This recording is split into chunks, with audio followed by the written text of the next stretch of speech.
말씀 묵상으로 복된 하루를 시작하시는 사랑하는 교회 여러분, 새롭게 시작된 오늘 하루 저와 여러분들의 삶의 모든 자리에 주님의 선하심과 인자하심이 충만히 경험되어지기를 간절히 축복합니다. 함께 기도함으로 묵상을 시작합니다. 좋으신 하나님 아버지, 복된 하루를 시작함에 하나님의 은혜를 간절히 구합니다. 그 은혜를 얻기 위해 말씀 앞에 겸손히 앉사오니 주님의 거룩하신 뜻을 깨달아 알 수 있도록 성령님을 통해 가르쳐 주옵시고 그 뜻대로 살아갈 수 있도록 힘과 지혜와 능력을 허락해 주옵소서. 삶의 모든 자리에서 승리를 맛보아 누릴 수 있도록 주님의 능력의 손길로 붙들어 주옵소서. 예수님 이름으로 기도드립니다. 아멘. 어느 날 벨릭스 총독은 바울을 부릅니다. 벨릭스 곁에는 그의 아내 유대 여자 드루실라가 함께하고 있었죠. 벨릭스가 바울을 부른 이유는 예수 그리스도를 믿는 도에 대하여 듣고자 함이었습니다. 아마도 아내의 영향 때문이었겠지만 그럼에도 그가 복음을 듣고자 하는 모습이 참으로 놀랍습니다.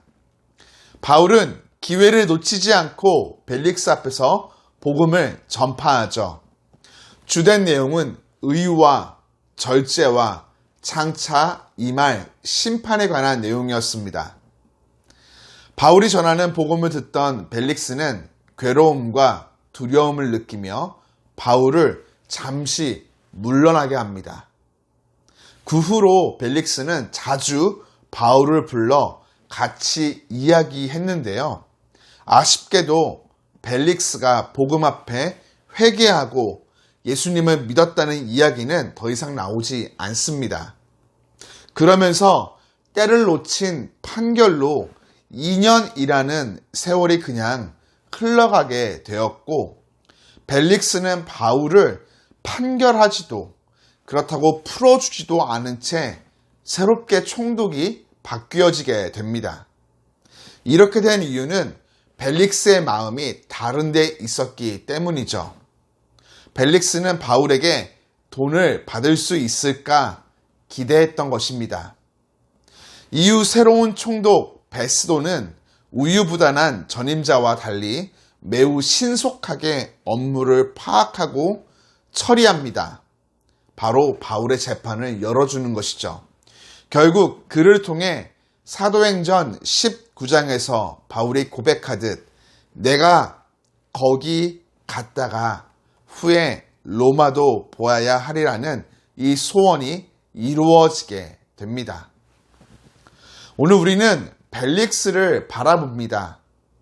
그는 언제나 뇌물을 바랬고 자신의 정치적 이해관계만 생각했던 우유부단한 지도자였죠. 더불어 하나님의 심판에 대해 바울의 설교를 들었을 때 잠시 두려움을 느끼지만 그때뿐이었습니다. 얼마나 한심한 모습입니까? 그런데 말이죠. 여러분, 이런 한심한 벨릭스가 실은 우리 자신들의 자화상이 될 수도 있음을 잊어서는 안 됩니다. 하나님을 믿는 우리도 하나님의 심판에 대해서 알고 있습니다. 심판에 대한 글이나 설교를 접하면 잠시 두려움을 느끼죠. 그러나 실생활 속에서 우리의 관심은 역시 벨릭스처럼 돈에 집중되어 있을 때가 많습니다.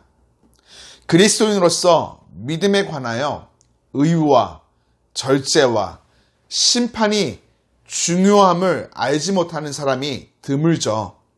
그렇지만 실상 이를 삶 속에서 살아내는 그리스도인도 흔치 않음을 보게 됩니다.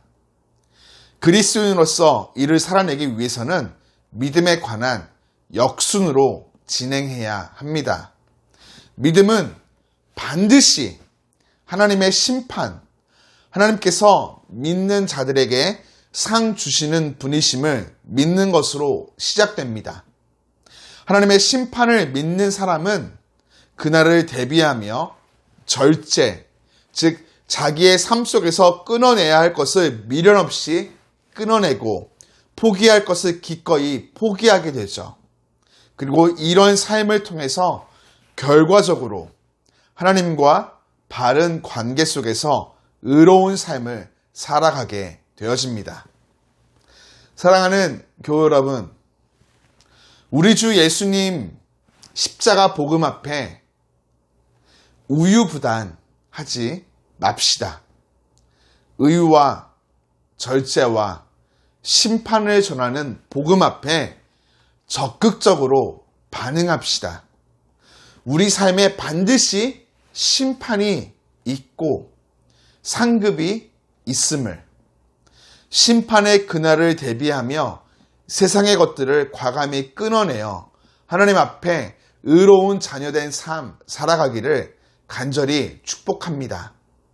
더불어 예수님의 십자가 복음뿐만 아니라 세상 속 나에게 주어진 많은 일들 앞에 그리스도인으로서 우유부단함을 버리고 언제나 개인의 감정에 따라 이쪽 저쪽으로 치우치는 삶이 아닌 모든 일들과 관계를 정직함과 올바름으로 대하며 감당하는 멋지고 당당한 그리스도인의 삶 우리 모두가 살아가기를 주님 이름으로 축복합니다.